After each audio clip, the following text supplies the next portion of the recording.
1945 год. Вторая мировая война подошла к концу, оставив Европу в руинах. Германия, которая еще недавно была одним из лидеров промышленного производства в мире, капитулировала. Ее города, инфраструктура и экономика была практически полностью уничтожены. Бомбардировки союзников разрушили крупные промышленные центры и транспортные узлы. Железные дороги, мосты, заводы – все лежит в руинах. Гражданское население страдает от голода, нехватки жилья и медицинской помощи. После окончания войны Германия была разделена на 4 зоны оккупации – советскую, американскую, британскую и французскую. В восточной части, которая попала под контроль Советского Союза, начался процесс национализации и перестройки экономики. Северная часть Восточной Германии, как и весь регион, была особенно сильно повреждена. Здесь когда-то находились ключевые промышленные предприятия и порты, но теперь лишь развалины. Советская администрация поставила перед собой задачу восстановить экономику и инфраструктуру, но сделать это в условиях жестких ограничений. Ограниченные ресурсы, отсутствие квалифицированной рабочей силы и необходимость компенсировать ущерб от войны становились главными вызовами. 1950 год. Восстановление ГДР идет медленно. Страна только что начала строить свое будущее как часть социалистического блока. Планы грандиозны, но реально сурово. Сельская местность и небольшие города на севере практически полностью обесточены. Разрушенные линии электропередач, ветхие здания и отсутствие полноценного транспорта создают дополнительные трудности. Промышленность практически полностью не функционирует. Многие заводы, которые выжили после войны, были демонтированы и вывезены в Советский Союз как часть репараций. Оставшиеся предприятия страдают от нехватки оборудования и специалистов. Население испытывает нехватку продовольствия и предметов первой необходимости. Советская администрация решает изменить подход. Главный акцент делается на восстановлении ключевых городов, которые могут стать опорными пунктами для дальнейшего развития региона. В этот период разрабатываются планы возрождения одного из северных городов ГДР.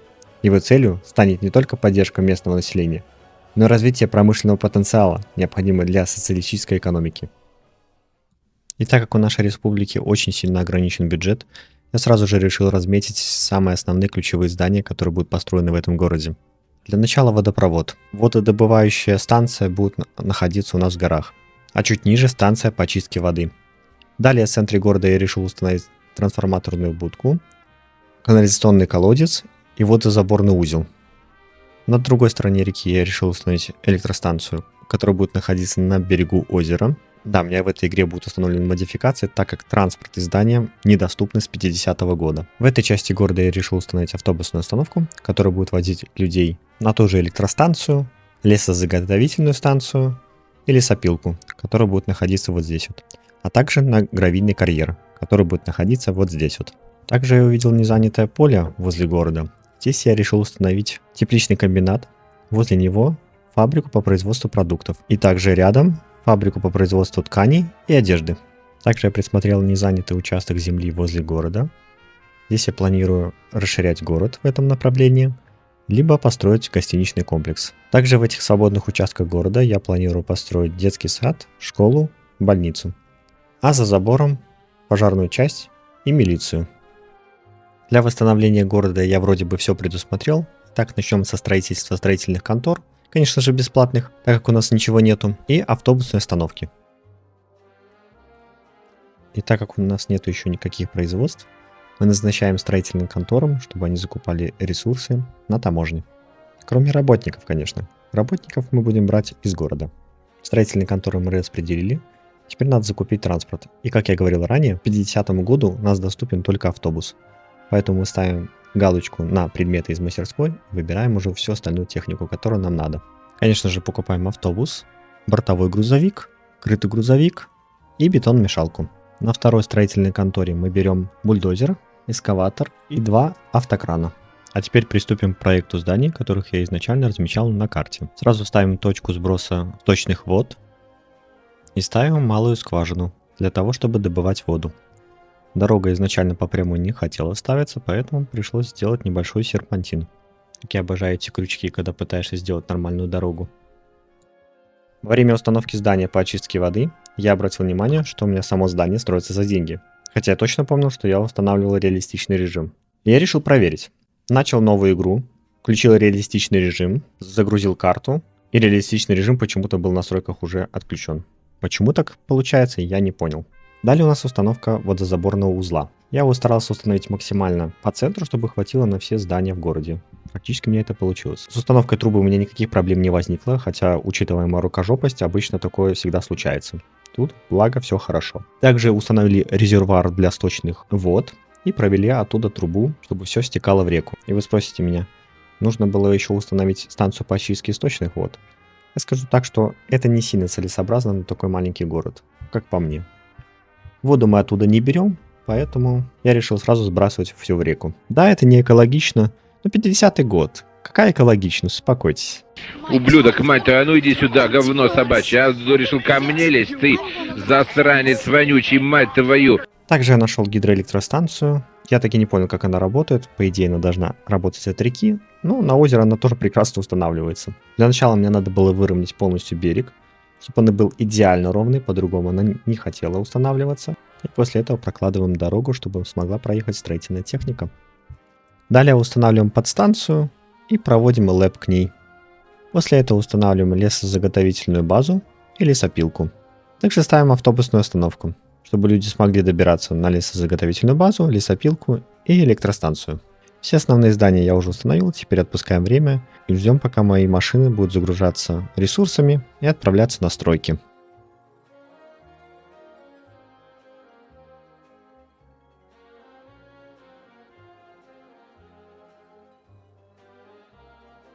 Мне очень было интересно, куда же она едет, так как все стройки в основном находятся за городом, но она почему-то поехала в город. Оказывается, некоторые здания в очень плачевном состоянии, и их надо ремонтировать, а некоторые уже даже сносить. Да ладно! Ах да, я совсем забыл про автозаправочную станцию. Устанавливаем ее и, конечно же, закупаем бензовоз. А еще я забыл учесть то, что люди, оказывается, выкидывают еще мусор. И нужна свалка и мусоровоз. Вот что значит давно не играл. Также устанавливаем детский сад, где изначально задумывали. И тут я посмотрел, что я не всю технику закупил, которая мне нужна для стройки. Поэтому ставим еще одну строительную контору и покупаем один самосвал.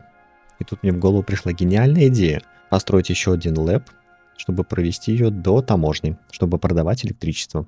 Так как по моим расчетам, электричество должно быть с избытком, и мы сможем продавать это за рубеж.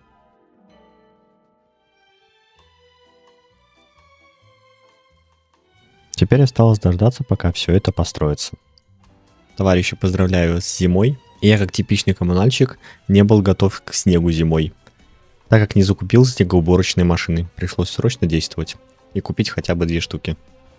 И тут мы перемещаемся в 1952 год. Да, мы так резко переместились, потому что в принципе ничего не происходило, кроме того, что все жители моего города просто съехали по причине того, что не было построенной инфраструктуры. А сейчас попрошу обратить внимание, как укладывается трубопровод под водой. Теперь я знаю, как строился Северный поток. А еще я был очень удивлен землетрясениями в этом районе. Похуже, чем в Японии. Я не знаю, как мы будем восстанавливать этот город, ведь он практически полностью уничтожен. Но единственное, что меня радует, это не тот город, который я восстанавливаю. И покажу то, что у меня построил с 1952 году. Это поликлиника, небольшой магазинчик, детский садик, везде уже проведено электричество, вода и канализация.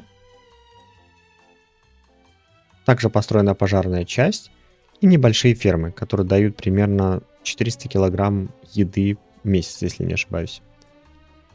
Электростанция готова, но пока в ней никто не работает, так как я говорил ранее, что люди все уехали. Лесозаготовительный пункт и лесопилка тоже построены. Людей я уже купил, как-то это звучит по-арабски, ну ладно. Пригласил за деньги в мой город людей, чтобы они у меня работали. И вот уже первые неплохие люди вышли на свои фермы и там работают. И вот город наконец начинает оживать. Работают предприятия, люди ходят по своим делам и на работу. Вот наступил конец лета, а это значит... Зима близко. Поэтому я решил построить котельную, чтобы мои жители не мерзли. А также я решил построить новую дорогу с мостом, так как автомобили и автобусы очень большой крюк дают. И это очень сильно удлиняет их маршруты. Не прошло и месяца, а мы уже почти банкроты. Приходится брать кредит. Возьму, наверное, на максимальный срок. Да, из-за этого процент выше, но сумма ежемесячного платежа гораздо меньше. Если что, погасим долг заранее. Такой подставы я никак не ожидал. Думаю, почему у меня ничего не работает. У меня, оказывается, автобус износился и поехал на СТО. Из-за этого у меня не приезжали люди на электростанцию, и, соответственно, без электричества ничего не работало, и люди начали съезжать с моего города. И уровень довольства начал очень сильно катастрофично падать прям. И пришлось потратить опять последние деньги и привлекать новых жителей в мой город. Чувствую, я не выживу. Переходим в начало 53 года. И тут я вспомнил, что я забыл заложить гравийный карьер. Пришлось исправлять это недоразумение. И так как свалки очень быстро заполняются, я решил построить мусоросортировочный пункт, чтобы еще немного попробовать подзаработать из мусора. И как только мусоросортировочный пункт был готов, я направил туда мусоровозы, чтобы они загружались на свалки и отправлялись туда. Далее у меня по плану построить мусоросжигательный завод, чтобы весь отсортированный мусор, который уже никак более не сортируется, просто его сжигать. А из-за того, что будет работать мусоросжигательный завод, оно будет вырабатывать электричество, а электричество мы сможем продавать. Я решил не откладывать это в долгий ящик и построить мусоросжигательную электростанцию и провести лэп границы, чтобы зарабатывать деньги. Я обратил внимание, в городе у меня недовольные люди из-за того, что не могут получить еду. Я сначала подумал, что какие-то перебои с поставками. Но оказывается, просто этот магазинчик маленький не справляется с таким наплывом людей. Честно, я не рассчитывал на это. Я не думал, что надо будет еще один магазин ставить пока что. Но у нас в городе очень много людей стало. Это хорошо. Поэтому я поставил еще один магазин. Чуть побольше. И сейчас его строят. Также я построил ликероводочный завод. Это больше не для моих жителей, а на продажу, так как нам надо срочно зарабатывать деньги. Мы уже по уши в кредитах, и ежемесячный платеж из-за этого все больше и больше растет. Посмотрев основные растраты, я понял, что у нас больше всего уходит денег на еду, так как мы ее закупаем. И стало понятно, что надо срочно что-то с этим делать. И, конечно же, надо было строить теплицы, хотя это надо было сделать изначально. Да, не предусмотрел, согласен, но я не думал, что у нас так быстро начнет расти население и что теплицы уже пригодится сейчас. Надо было срочно это исправлять, ведь у нас очень большой дефицит бюджета. У меня наконец-то с разрушенными зданиями участок снесли. И теперь можно туда построить какие-то другие здания. Я сначала подумал поставить туда панельки, но они будут очень сильно выбиваться из контраста города, поэтому я решил все-таки поставить туда какие-то классические здания, которые выглядят как все остальные. Но это пока в проекте, поэтому пока мы оставим этот участок в покое. На этом участке земли я решил поставить партийную академию. И так как у нас атеистическая страна, я решил партийную академию поставить такую же большую, как этот костел.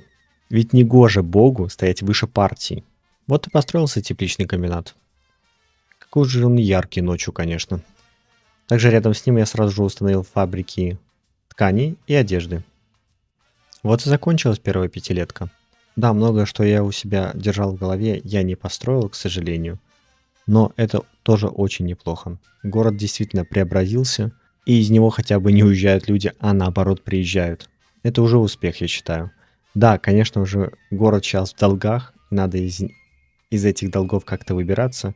Я думаю, в следующей пятилетке мы уже выйдем в стабильный плюс и будем развивать все остальные города. Всем спасибо за просмотр, всем пока.